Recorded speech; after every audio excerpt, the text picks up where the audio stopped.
Hello students, मैं Newtonian MJ आज आपके लिए इलेक्ट्रोस्टैटिक चैप्टर का थर्ड लेक्चर लेके आया हूँ।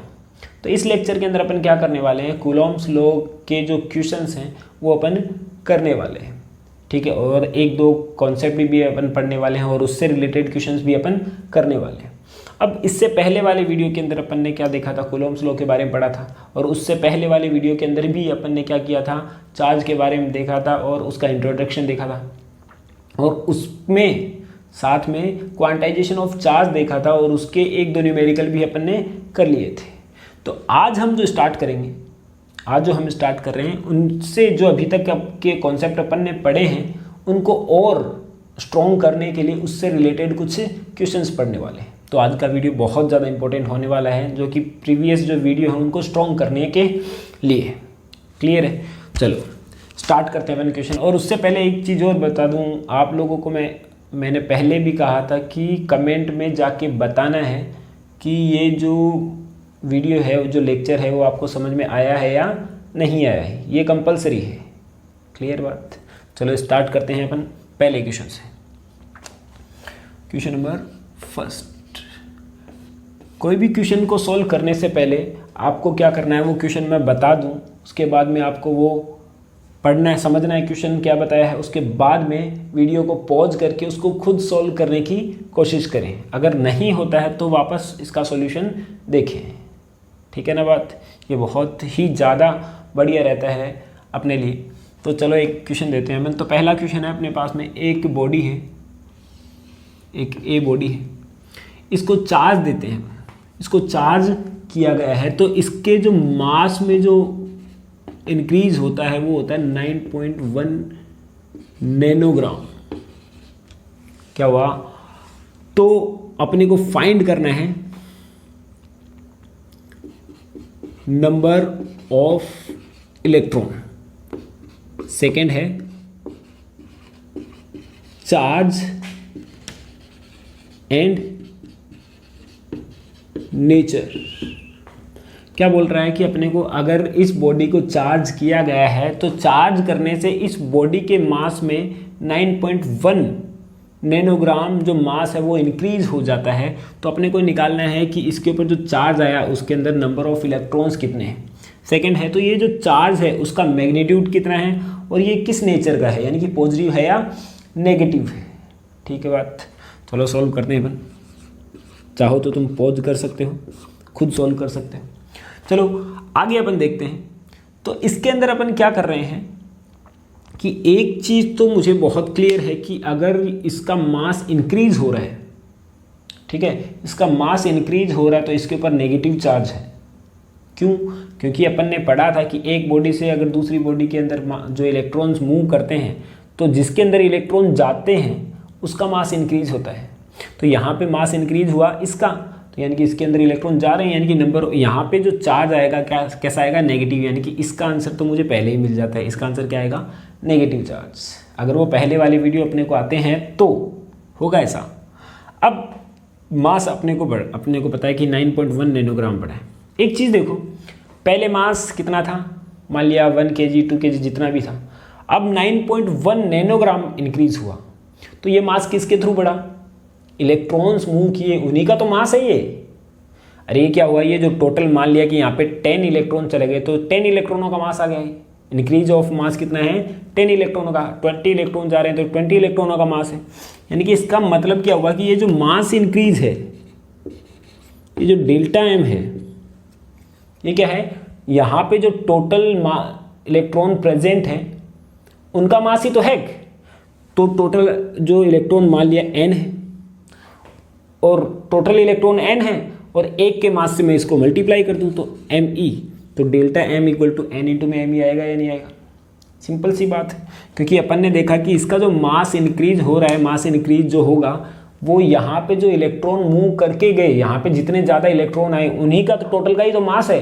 इन टोटल इलेक्ट्रॉन का मास यानी कि n इलेक्ट्रॉन का मास कितना होगा, n इंटू में एक इलेक्ट्रॉन के मास से मैं मल्टीप्लाई कर दूँ, क्योंकि सभी इलेक्ट्रॉन्स का मास तो क्या होगा, सेम होगा। तो अपने पास में आंसर आ जाएगा। तो यहाँ से देखता हूँ तो डेल्टा एम की वैल्यू तो है अपने पास में 9.1 इंटू में 10 to the power of -9 into में 10⁻⁻3। ऐसा क्यों? क्योंकि नैनो को मैंने चेंज किया और ग्राम को भी चेंज किया केजी के अंदर। यहाँ पे n तो अपने को फाइंड करना है और मास ऑफ इलेक्ट्रॉन अपन जानते हैं कितना होता है 9.1 इंटू में 10⁻31। तो यहाँ से 9.1 से तो 9.1 गया।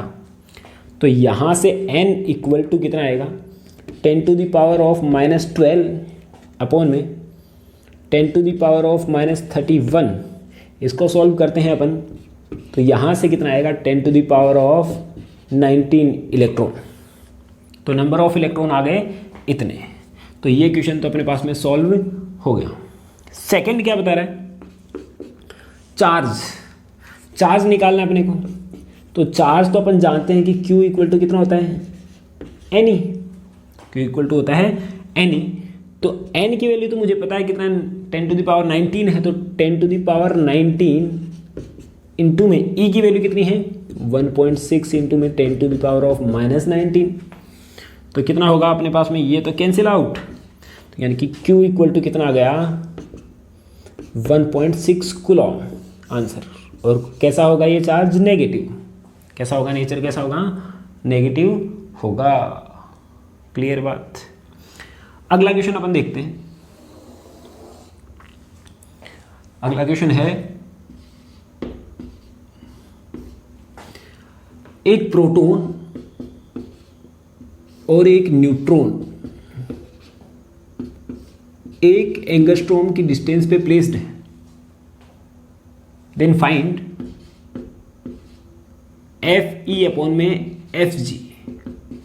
ये फाइंड आउट करना, यानी कि दोनों के बीच में लगने वाले इलेक्ट्रिक फोर्स और दोनों के बीच में लगने वाले ग्रेविटेशनल फोर्स का रेशियो फाइंड आउट अपने को करना है। क्लियर? तो चलो करते हैं बन इसको सॉल्व। तो Fe अपॉन में Fg अपने को निकालना है। तो Fe तो कितना होता है KQ1 Q2 अपॉन में R स्क्वायर। कितना होता है KQ1 Q2 अपॉन में R स्क्वायर। तो K की वैल्यू कितनी होती है 9 इंटू में 10⁻9। या फिर पहले मैं फॉर्मूला लिख देता हूँ यहाँ पे। ये होगा अपने पास में KQ1 Q2 अपॉन में R स्क्वायर अपॉन में Fg यानी कि ग्रेविटेशनल फोर्स कितना होता है G m1 m2 अपॉन में R स्क्वायर। तो यहाँ से तो R स्क्वायर तो कैंसिल, सिंपल सी बात है, बीच की डिस्टेंस तो दोनों की बराबर ही है। 1 एंगस्ट्रॉम हो चाहे 5 एंगस्ट्रॉम हो, कितना भी हो। तो रेशियो निकालेंगे तो ऐसा ही आएगा। तो ये आएगा Fe अपॉन में Fg। K की वैल्यू पुटअप करता हूँ मैं, कितना आएगा 9 इंटू में 10⁻9। Q1 क्या है अपने पास में? इसका जो चार्ज है Q1 है। जो प्रोटॉन का चार्ज कितना है Q1 है। तो प्रोटॉन का चार्ज कितना होता है 1.6 इंटू में 10⁻⁻19। इलेक्ट्रॉन का चार्ज माइनस में ले लेना चाहूँ तो माइनस में ले सकता हूँ मैं। तो यहाँ पे मैं सीधा ले लेता हूँ 1.6 इंटू में 10⁻⁻19। क्लियर बात। सेकेंड है G m1 m2 अपॉन में R स्क्वायर। तो G की वैल्यू कितनी होती है 6.67 इंटू में 10⁻⁻11। अरे याद है क्या ये वैल्यू? 11 क्लास में ही थी ये। इंटू में m1 मास ऑफ प्रोटॉन, क्योंकि दोनों मास के बीच में ही तो लगता है ग्रेविटेशनल फोर्स। तो मास ऑफ प्रोटॉन तो कितना होता है 1.67 इंटू में 10⁻⁻27। m2 क्या है? मास ऑफ इलेक्ट्रॉन है यहाँ, सॉरी, प्रोटॉन की जगह जो न्यूट्रॉन है उसकी जगह पे इलेक्ट्रॉन है। तो यहाँ पे इलेक्ट्रॉन का मास कितना होगा 9.1 इंटू में 10⁻⁻31। तो इसको सोल्व करते हैं तो ये कितना आएगा Fe अपॉन में Fg इक्वल टू, इसको सोल्व करते हैं तो 1.6 से तो 1.6 गया ऑलमोस्ट, ठीक है। 9.1 से 9 गया, ये मान लेते हैं गया। तो यहाँ से इसको सोल्व कर रहे हैं तो यहाँ पे कितना बचेगा 1.6 इंटू में 10⁻⁻19 10⁻⁻19 यानी कि 10⁻⁻38 और ये है 10⁻9 चला जाएगा यहाँ से, तो कितना आया 10⁻29। ठीक है ना बात। तो यहाँ से अब मैंने इसको सोल्व करते हैं तो ये तो नीचे आएगा 6.67 इंटू में 10⁻11 10⁻27 यानी कि 10⁻38 इनको ऐड किया तो -38 और -31 -69 यानी कि 10⁻⁻69। इसको सॉल्व करते हैं अपन तो कितना आया 1.6 अपॉन में 6.67 इंटू में इसको अपन सोल्व कर रहे हैं तो ये कितना आएगा 10⁻40। ये आंसर इसका आएगा। चाहो तो तुम इसको सॉल्व भी कर सकते हो, है ना, यहाँ से तुम सॉल्व भी करना चाहो तो सॉल्व भी कर सकते हो, लेकिन मैंने इसको यहीं तक छोड़ दिया है तो यहाँ तक इसका सॉल्यूशन हो जाता है। क्लियर है ना बात। नेक्स्ट क्वेश्चन करते हैं अपन।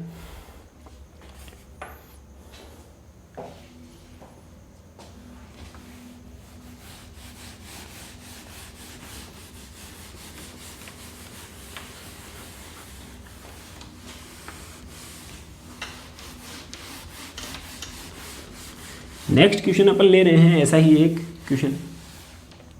तो इस क्वेश्चन के अंदर अपने पास में क्या बता रहा है कि दो, क्वेश्चन नंबर 3 की अपन बात कर रहे हैं तो इसमें बताया कि दो पॉजिटिवली चार्ज्ड इक्वल चार्ज है, दो इक्वल चार्ज है, बीच की जो डिस्टेंस है वो दे रखी है 5 एंगस्ट्रॉम। दो चार्ज हैं, दोनों का मैग्नीट्यूड इक्वल है और दोनों पॉजिटिव चार्ज है। दोनों कैसे हैं? पॉजिटिव चार्ज हैं, पता नहीं है कि कितने हैं। इन दोनों के बीच में जो रिपल्सिव फोर्स है, जो रिपल्सिव फोर्स लग रहा है F जो लग रहा है वो लग रहा है 3.7 इंटू में 10⁻⁻9 न्यूटन। Then find n। तो क्या बोल रहा है कि यहाँ पर इन दोनों के बीच में जो फोर्स लग रहा है वो कितना लग रहा है 3.7 इंटू 10⁻�9 न्यूटन लग रहा है। तो अपने को क्या निकालना है कि जो ईच स्पेयर है उसके ऊपर नंबर ऑफ इलेक्ट्रॉन्स निकालने। इलेक्ट्रॉन्स कितने कम हैं क्या निकालने हैं, इसके ऊपर दोनों पॉजिटिव हैं तो इलेक्ट्रॉन तो होंगे नहीं, तो इलेक्ट्रॉन्स कितने कम हैं वो निकालने हैं, क्योंकि यहाँ पे पॉजिटिव चार्ज है तो इलेक्ट्रॉन तो कम ही होंगे ना।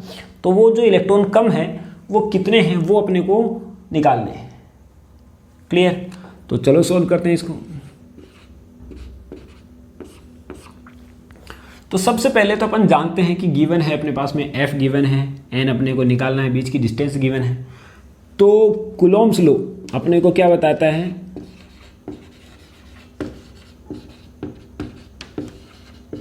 कूलॉम्स लॉ बताता है F इक्वल टू कितना होता है K Q1 Q2 अपॉन में R²। ये होता है ना। तो यहाँ से मैं F की तो वैल्यू पुटअप करता हूँ। F की वैल्यू कितनी है 3.7 इंटू में 10⁻⁻9। K की वैल्यू कितनी होती है 9 इंटू 10⁻9 और Q1 और Q2 तो दोनों क्या है सेम है, तो इसकी जगह लिख दिया मैंने Q² अपॉन में R कितना है 5 एंगस्ट्रॉम यानी कि 5 इंटू 10⁻⁻10 का स्क्वायर। बोलो हाँ या ना। अब इसको अपन सॉल्व करते हैं तो यहाँ से कितना आया, ये तो आया 3.7 इंटू 10⁻�9। इसको मैं ले आता हूँ ये नीचे तो ये कितना आया 9 इंटू 10⁻9 और ये हो जाएगा इससे क्रॉस मल्टीप्लाई तो ये कितना हो जाएगा 25 स्क्वायर है ना इसका 25 इंटू में 10⁻⁻20 इक्वल टू Q²। देखो खुद ही। ठीक है, अब इसको आगे अपन सॉल्व करते हैं। तो आगे अपन देखते हैं, तो आगे अपन इसको सॉल्व कर रहे हैं तो ये तो है, इधर ले लेता हूँ मैं Q² और यहाँ से इसको लिया एक साथ में इसको ऐड कर देता हूँ।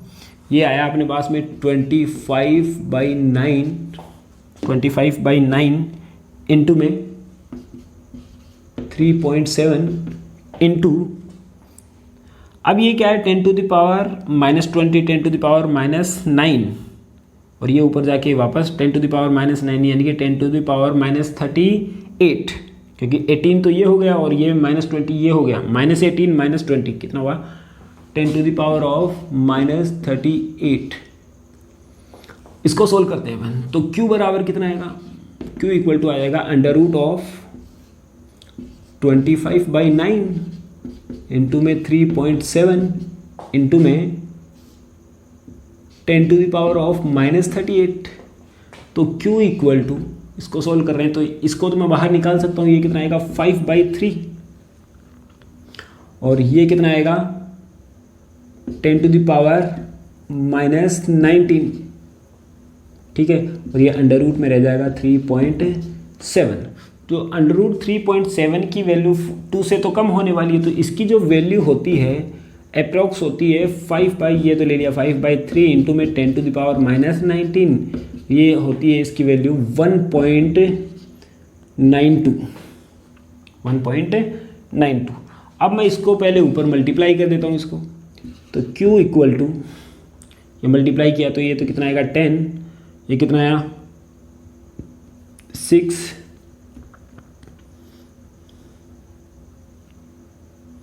5 4 6 9, ठीक है, अपॉन में 3 इंटू में 10⁻⁻⁹। तो Q इक्वल टू, इसको सोल्व करते हैं अपन, इसको डिवाइड करता हूँ तो ये कितना आएगा 3 और ये आएगा 0.2, 3.2 इंटू में 10⁻⁻⁹। तो ये तो आया अपने पास में चार्ज, लेकिन निकालना क्या है अपने को, यानी कि नंबर ऑफ इलेक्ट्रॉन कितने कम है इसके अंदर, यानी कि नंबर ऑफ इलेक्ट्रॉन जो लैक है इसके अंदर वो अपने को निकालना है। तो Q अपने पास में आ गया तो N अपन निकाल सकते हैं by the quantization of charge. तो we know that Q equal to कितना होता है Ne, तो N इक्वल टू कितना आएगा Q/E। तो यहाँ से अपन इसको सॉल्व करते हैं तो यहाँ से कितना आएगा N इक्वल टू, Q की वैल्यू कितनी आई है अपने पास में 3.2 इंटू में 10⁻⁻⁹ अपॉन में 1.6 इंटू में 10⁻⁻⁹। E की वैल्यू ये होती है। तो यहाँ से तो ये कैंसिल, यहाँ से इसको डिवाइड करूँगा तो ये कितना आएगा 2 इलेक्ट्रॉन्स, यानी कि यहाँ पे और यहाँ पे इसके ऊपर भी 2 इलेक्ट्रॉन कम हो और इसके ऊपर भी 2 इलेक्ट्रॉन कम है इसकी जो इनिशियल स्टेट है उससे। क्लियर बात। तो यहाँ पे अपन ने ये क्वेश्चन कर लिए हैं, तो अपन ने 3 क्वेश्चन कर लिए हैं। अब अपन क्या करते हैं, आगे बढ़ते हैं, अगला कॉन्सेप्ट पढ़ते हैं, उसके ऊपर अपन और न्यूमेरिकल्स करने वाले हैं। नोट करते जाएं थोड़ा थोड़ा साथ साथ में रफ कॉपी के अंदर, ताकि अपने को चीज़ें क्लियर होती जाएं, ठीक है। अब अपन देखते हैं डाइलेक्ट्रिक कांस्टेंट। अब जो हम देखने वाले हैं वो है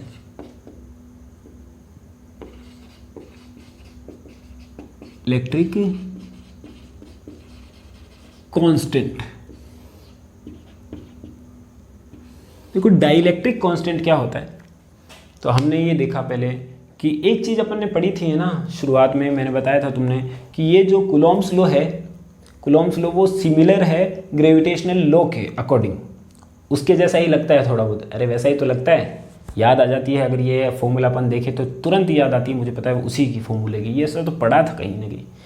तो अब उसके अंदर कुछ अलग अलग चीज़ें थी, जैसे कि अपन ने पढ़ा था कि ग्रेविटेशनल जो लॉ है वो कभी भी मीडियम पे डिपेंड नहीं करता है, जबकि ये जो लॉ है ये क्या करता है, मीडियम पे डिपेंड करता है ना।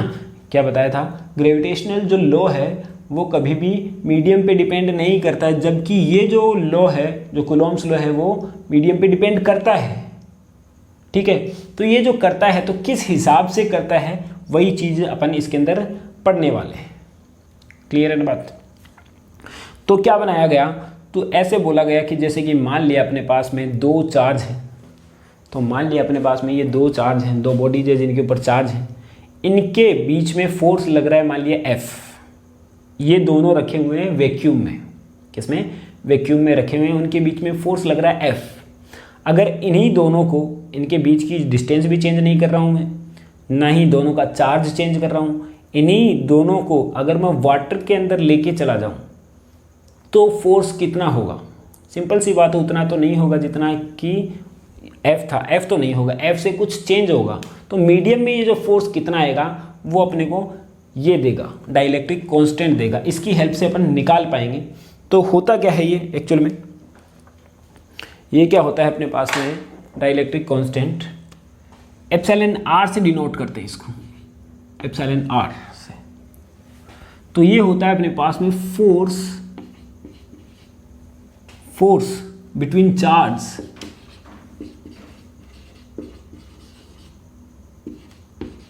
इन वैक्यूम और एयर। यानी कि अगर दो चार्ज हैं उनके बीच में जो फोर्स लगता है ना, वैक्यूम हो या फिर एयर के अंदर, अपॉन में फोर्स इन मीडियम।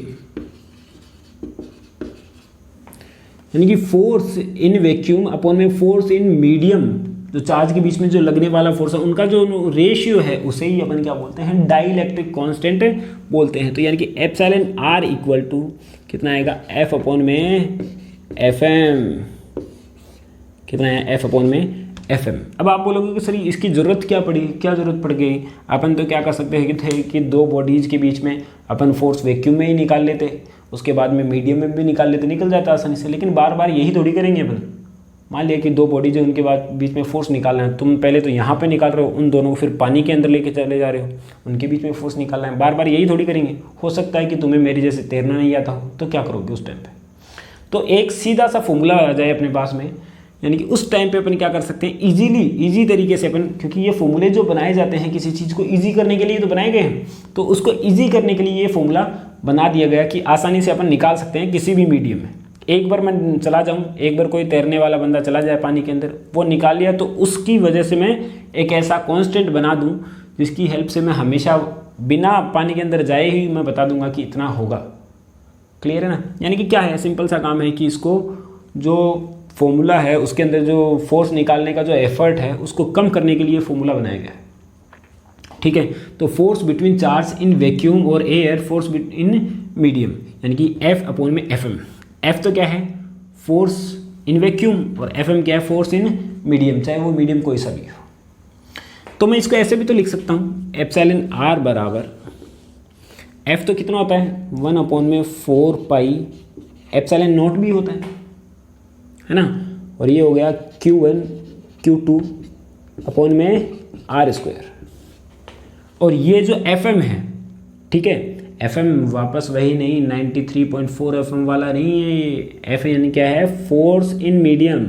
क्या है, फोर्स इन मीडियम। तो ये कितना आएगा, 1 अपॉन में 4 पाई एप्सिलॉन, क्योंकि यहाँ पे परमिटिविटी किसकी आएगी, मीडियम की आएगी। तो ये आएगा Q1 Q2 अपॉन में आर स्क्वायर। तो अपन ने देखा कि इनको तो चेंज किया नहीं, तो ये तो कट गया, ये 1 अपॉन में 4 पाई भी कट गया।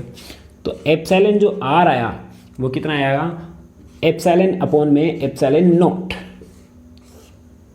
एप्सिलॉन अपॉन में एप्सिलॉन नॉट आया। या फिर मैं इसको ऐसे भी लिख सकता हूँ, एप्सिलॉन इक्वल टू कितना आएगा, एप्सिलॉन नॉट इंटू में एप्सिलॉन आर। तो अपने पास में एक तो ये इंपॉर्टेंट फॉर्मूला बनता है और एक ये इंपॉर्टेंट फॉर्मूला बन जाता है। इसकी हेल्प से अपन कुछ क्वेश्चंस को सॉल्व करेंगे।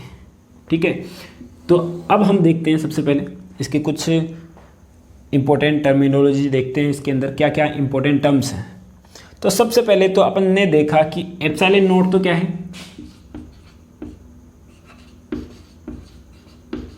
परमिटिविटी ऑफ वैक्यूम, और एप्सिलॉन क्या है, परमिटिविटी ऑफ मीडियम।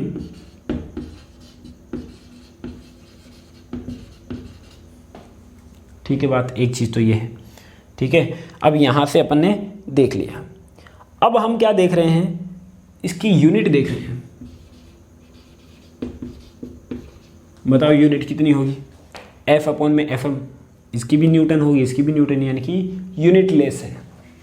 क्या है ये, यूनिट लेस। यूनिट लेस है तो इसका मतलब क्या हुआ, डायमेंशन लेस भी है। डायमेंशन लेस भी। एक पॉइंट तो अपन ने ये देखा। सेकेंड पॉइंट अपन क्या देख रहे हैं, एक चीज़ अपन ने देख ली है। सेकेंड चीज़ अपन देख रहे हैं कि यहाँ पे अपन देख रहे हैं कि जो एप्सिलॉन आर की जो वैल्यू है हमेशा ग्रेटर देन 1 होगी। एप्सिलॉन आर की वैल्यू क्या होगी, हमेशा ग्रेटर देन 1। अब ऐसा क्यों, देखेंगे यहाँ से। ऐसा इसलिए है क्योंकि एप्सिलॉन और एप्सिलॉन नॉट अपन ने पढ़ा है क्या, एप्सिलॉन नॉट तो क्या, परमिटिविटी ऑफ वैक्यूम। अब परमिटिविटी के अंदर ही मैंने आप लोगों को बताया था, इसका मतलब क्या हुआ, वैक्यूम में से कितना चार्ज फ्लो हो सकता है उसकी कैपेसिटी को अपन क्या बोलते हैं, परमिटिविटी बोलते हैं। वापस रिवाइज कर रहा हूँ मैं इसको कि वैक्यूम की परमिटिविटी का मतलब क्या है कि जो वैक्यूम में से कितना चार्ज फ्लो हो सकता है उसकी कैपेसिटी को मैं क्या बोलता हूँ, परमिटिविटी ऑफ वैक्यूम बोल सकता हूँ। ऐसे ही परमिटिविटी ऑफ मीडियम का जो मतलब क्या है, मीडियम में से कितना चार्ज फ्लो हो सकता है उसकी कैपेसिटी को अपन क्या बोल सकते हैं, परमिटिविटी ऑफ मीडियम। तो अब जो चार्ज फ्लो होता है वो मीडियम से हमेशा ज़्यादा होता है हवा से। जैसे कि मान लीजिए कि करंट फ्लो हो रहा है हवा से ज़्यादा, तो मीडियम में ही होगा ना वो। तो हवा से ज़्यादा हमेशा क्या होता है, मीडियम के अंदर फ्लो होता है, चाहे वो कैसा ही मीडियम हो। यानी कि ऐसा मैं बोलूँ कि वैक्यूम के अंदर सबसे कम चार्ज फ्लो होता है, वैक्यूम के अंदर होता है, बिल्कुल होता है। वैक्यूम ट्यूब के अंदर अपन यूज भी करेंगे कभी न कभी इसको। तो क्या होता है, चार्ज कम फ्लो होता है। अब यहाँ से अपन देख रहे हैं कि जो मीडियम के अंदर जो चार्ज फ्लो हमेशा ज़्यादा होगा, उसकी कैपेसिटी ज़्यादा होगी, यानी कि एप्सिलॉन ज़्यादा है इससे हर कंडीशन में। कोई सा भी मीडियम लेंगे, कोई सा भी लेंगे, तो यहाँ ये ज़्यादा, ये क्या है, कम। तो ये ज़्यादा में कम से अगर डिवाइड करता हूँ तो इसकी वैल्यू कितनी आएगी, 1 से तो ज़्यादा ही आनी है ना हमेशा। इसकी वैल्यू कितनी आएगी, मोर देन 1 आएगी। क्या आएगी, मोर देन 1 आ जाएगी इसकी वैल्यू। तो ये अपन देख सकते हैं, तो ये वैल्यू अपन ने निकाल ली। ठीक है, इसकी वैल्यू हमेशा एप्सिलॉन आर की वैल्यू 1 से ज़्यादा होगी, ये अपने को पॉइंट टू बी नोटेड है। अगला है कुछ ऐसे ही। अब इसको और सोल्व करने के लिए, उसको और सोल्व करने के लिए अपने को कुछ डाइलेक्ट्रिक कांस्टेंट की वैल्यू अपने को याद रखनी पड़ती है ना। जैसे कि मान लिया कि वाटर की वैल्यू कितनी होगी, डाइलेक्ट्रिक कांस्टेंट एप्सिलॉन आर की, कुछ की वैल्यू अपने को याद रखनी पड़ती है। याद तो नहीं बोल सकता अपन, उसको यूज करते जाएंगे काफ़ी, तो अपने को वैसे ही याद हो जानी है। तो निकालते हैं। तो एक टेबल बना लेता हूँ मैं, टेबल। तो यहाँ पे तो लिख लेता हूँ मैं मीडियम, और यहाँ पे है अपने पास में एप्सिलॉन आर, डाइलेक्ट्रिक कांस्टेंट। तो सबसे पहले अगर मैं मीडियम लेता हूँ एयर,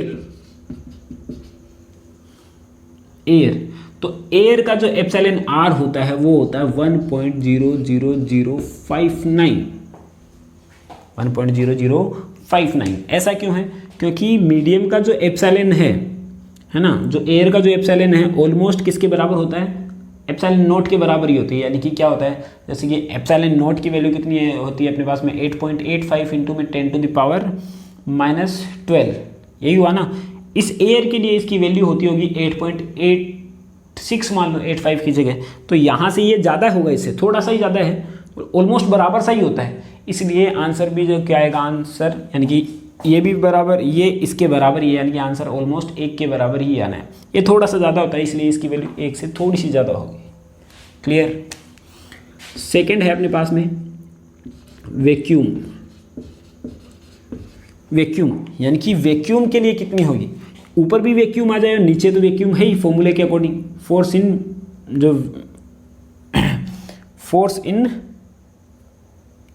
फोर्स इन मीडियम है, यानी कि यहाँ से सॉल्व किया तो यानी कि यहाँ पे भी वैक्यूम मीडियम आ जाए और यहाँ पे भी वैक्यूम आ जाए, यानी कि एप्सिलॉन नॉट अपॉन में एप्सिलॉन नॉट।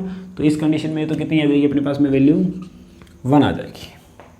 थर्ड कंडीशन है अपने पास, अगर वाटर आ जाए, प्योर वाटर या फिर सिंपल वाटर आ जाए, तो वाटर जो आएगा उसके लिए होता है ये 81। कितना होता है, 81। अगला जो पॉइंट है, जो मीडियम है अपने पास में, वो है मतलब प्योर वाटर, ठीक है, जिसे डिस्टिल्ड वाटर भी अपन बोलते हैं। तो इसके लिए होती है 80। कितनी होती है, 80। और इसके लिए लास्ट जो है अपने पास में क्या है, कंडक्टर। कोई भी मेटल लेते हैं अपन, उसके लिए होता है ये इनफाइनाइट। कितना होता है, इनफाइनाइट। तो ये कुछ चीज़ें अपन याद रख लें तो थोड़ा सा बेहतर रहेगा, अपने लिए भी आसानी रहेगी सॉल्व करने में कुछ चीज़ें। तो ये अपने को याद रखना है। वैसे तो बहुत सारे मीडियम बनते हैं, लेकिन सबके लिए अपन याद नहीं कर सकते। लेकिन ये जो चीज़ें हैं जो मोस्टली यूज होती हैं, इसलिए अपने को इनको देखना है। क्लियर। एक चीज़ तो आ गई अपने पास में। एक ये फॉर्मूला बन रहा है, एक ये भी फॉर्मूला बन रहे हैं, है ना। तो एक यहाँ से ये फॉर्मूला भी बनता है, या फिर इसको मैं ऐसे बोल सकता हूँ कि effect of medium on electric force पे क्या इफेक्ट होगा मीडियम का। तो एफ एम निकालना है मुझे, तो एफ एम यहाँ से निकाल सकता हूँ। तो एफ एम कितना आएगा, एफ अपॉन में एप्सिलॉन आर, एफ अपॉन में एप्सिलॉन आर। चाहूँ तो ऐसे निकाल लूँ, या फिर मैं क्या कर सकता हूँ, यहाँ पे इसकी वैल्यू पुटअप करूँ, यहाँ पे इसकी वैल्यू पुटअप करूँ, ऐसे करके फिर बाद में एफ एम निकालूँ, वैसे भी निकाल सकता हूँ। तो यहाँ पे बताने का मतलब क्या है कि इसका मतलब क्या हुआ, अगर दो चार्ज हैं वो मीडियम में रखे हुए हैं, जो वैक्यूम में रखे हुए हैं, उनको अगर मैं मीडियम में लेके जाता हूँ तो चार्ज कम होगा या ज़्यादा होगा, ये पता करने के लिए ये फॉर्मूला यूज़ करना है अपन। कम होगा या जो कम होगा या ज़्यादा होगा तो कितना गुना होगा, कितने टाइम्स होगा, वो अपने को देखना है। तो एफ एम इक्वल टू कितना है, एफ अपॉन में एप्सिलॉन आर, यानी कि जो मीडियम में जो फोर्स है वो वैक्यूम के फोर्स का 1 अपॉन में एप्सिलॉन आर टाइम्स हो जाएगा। क्लियर है ना। क्या हुआ, जो मीडियम के अंदर जो फोर्स लगा इलेक्ट्रिक फोर्स, वो जो वैक्यूम के अंदर जो फोर्स लग रहा है उसका 1 अपॉन में एप्सिलॉन आर टाइम्स हो जाएगा। या फिर मैं सीधा बोलूँ, एप्सिलॉन आर की वैल्यू तो कितनी होगी, एक से ज़्यादा होगी। तो एक से ज़्यादा है तो एफ एम की वैल्यू क्या होगी, एफ से तो कम ही होगी, नहीं, इसकी वैल्यू डिक्रीज होती जाएगी, यानी कि एफ एम की वैल्यू एफ से कम होगी। यानी कि मैं बोलूँगा कि जो मीडियम के अंदर जो फोर्स है वो क्या लगता है, कम लगता है, कंपेरिजन टू किसके, वैक्यूम के अंदर। यानी कि दो बॉडीज की अगर वैक्यूम में प्लेस्ड हैं तो उनके बीच में फोर्स क्या लगेगा, ज़्यादा लगेगा। अगर दो बॉडी अगर मीडियम में है तो उनके बीच में फोर्स क्या लगेगा, कम लगेगा। अगर दोनों की जो बीच की सेपरेशन है वो सेम है, दोनों की चार्ज की वैल्यू भी क्या रहे, सेम रहे तो ठीक है। चलो ये अपन ने देख लिया। अब इसके ऊपर अपन क्या करते हैं, एक क्वेश्चन देख लेते हैं।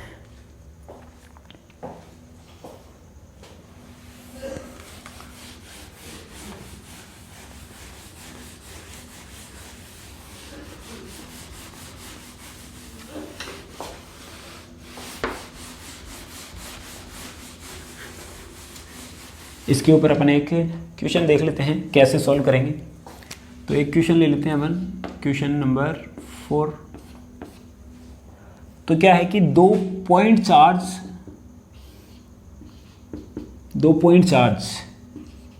Q1 and Q2 are placed at R distance apart and the force between them equal to 18 newton. ठीक है, दो चार्ज हैं Q1 and Q2 are distance पे हैं, दोनों के बीच में जो फोर्स लग रहा है, अट्रैक्शन है या फिर रिपल्सन अपने को नहीं मालूम, है ना, 18 न्यूटन लग रहा है। तो ये बोल रहा है कि अगर इन दोनों के बीच में, ये जो चार्ज हैं इनके बीच में अगर मैं डाइलेक्ट्रिक कांस्टेंट भर दूं एप्सिलॉन आर, और इसका एप्सिलॉन आर कितना हो, 6 हो, तो अब इन दोनों के बीच में फोर्स कितना लगेगा, यानी कि एफ एम अपने को निकालना है। यानी कि दो चार्ज हैं अपने पास में, इनके बीच में जो फोर्स लग रहा है वो 18 न्यूटन लग रहा है। उसके बाद में अगर मैं उसके बीच में एक मीडियम फिलअप कर देता हूँ और उस मीडियम का जो एप्सिलॉन आर है वो कितना है, 6 है ना, तो फोर्स कितना हो जाएगा। तो अपन जानते हैं सॉल्यूशन इसका कर सकते हैं। सॉल्यूशन अपन करते हैं कि F M equal to F upon में एप्सिलॉन आर। तो F M equal to F की वैल्यू कितनी है, 18, एप्सिलॉन आर की वैल्यू कितनी है, 6, यानी कि 3 न्यूटन, यानी कि जो फोर्स रह जाएगा वो कितना रह जाएगा, 3 न्यूटन। एक चीज़ तो पहले से ही क्लियर थी कि जो आंसर आएगा वो कितना आएगा, 18 से तो कम ही आना है ना, एक चीज़ तो ये क्लियर। तो ये हो गया क्वेश्चन। अगला क्वेश्चन मैं आपके लिए दे देता हूँ, अगले 2-3 क्वेश्चन मैं आपके लिए दे देता हूँ, आपको घर से इनको सॉल्व करना है। तो क्वेश्चन नंबर दे देता हूँ मैं 5th, जो कि आपको करना है। दो चार्ज हैं Q1 एंड Q2, बीच की जो डिस्टेंस है वो R है। इन दोनों के बीच में जो फोर्स लग रहा है वो कितना लग रहा है, 20 न्यूटन लग रहा है। क्या लग रहा है, 20 न्यूटन। अगर if silver plate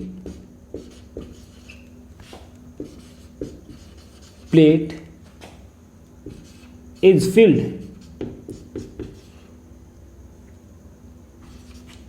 field between them, then F की वैल्यू अपने को एफ एम की वैल्यू निकालनी है। यानी कि इसके बीच में क्या करते हैं अपन, सिल्वर प्लेट रख दें, सिल्वर प्लेट रख दें तो ये वैल्यू आएगी, वो कितनी आएगी वो अपने को बताना है। क्लियर है ना बात? अरे समझ में आया ना? यानी कि दो चार्ज हैं, बीच की डिस्टेंस आर है, उनके बीच में जो फोर्स लग रहा है वो कितना लग रहा है, 20 न्यूटन लग रहा है। अगर इन दोनों प्लेट्स के बीच में अगर हम क्या करें, एक सिल्वर प्लेट रख दें, तो जो अब इन दोनों के बीच में जो फोर्स लगेगा वो कितना लगेगा वो अपने को निकालना है। अगला क्वेश्चन अपन देखते हैं। अगला क्वेश्चन है क्वेश्चन नंबर 6। ठीक है, तो ये बोल रहा है कि एक बॉडी है,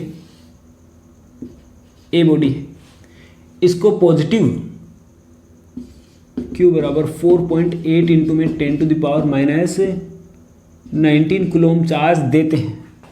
पॉजिटिव इसको 4.8 into 10 to the power minus 19 coulomb charge देते हैं, तो इसके ऊपर नंबर ऑफ इलेक्ट्रॉन्स, ठीक है कि नहीं, तो इसके अंदर इलेक्ट्रॉन्स कितने कम होंगे। यानी कि इसको पॉजिटिव दिया तो इसके अंदर जो इलेक्ट्रॉन्स की जो लैक हुई है, कमी हुई है, वो कितनी होगी वो अपने को निकालना है। क्लियर? Question number 7। ठीक है, तो अपने पास में क्या दे रखा है कि दो चार्ज हैं Q1 एंड Q2, दोनों के जो बीच की डिस्टेंस है वो 3 मीटर है। ठीक है, इन दोनों के बीच जो फोर्स लग रहा है, इन दोनों के बीच में जो फोर्स लग रहा है वो है 1.6 न्यूटन, 1.6 न्यूटन है। ठीक है कि नहीं, 1.6 न्यूटन है। तो अपने को क्या करना है,